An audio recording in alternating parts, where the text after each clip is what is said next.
Nilinlang po ang ating mga kababayan. Sinabi sa kanila na sila ay dadalhin sa Dubai.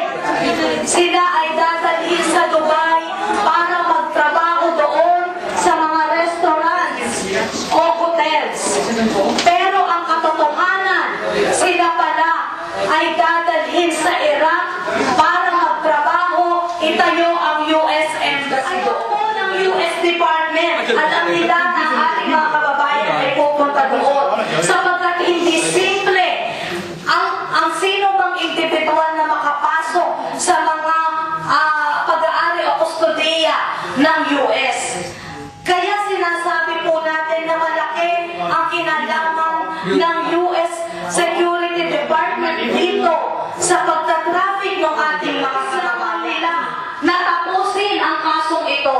Nais nilang i-whitewash ang kasong ito at gusto nila nasisihin ang mga recruiter ng ating mga kababayan.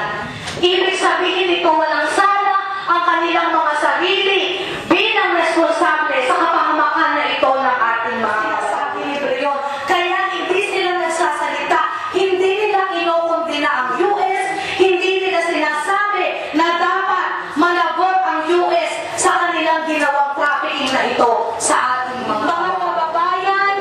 Nagpuprotesta tayong muli dahil nais nating iparinig sa gobyernong Arroyo kahit tayo ay nandito sa Hong Kong na hindi tayo pumapayag sa kawalang hustisya na ibinibigay sa ating mga kababayan.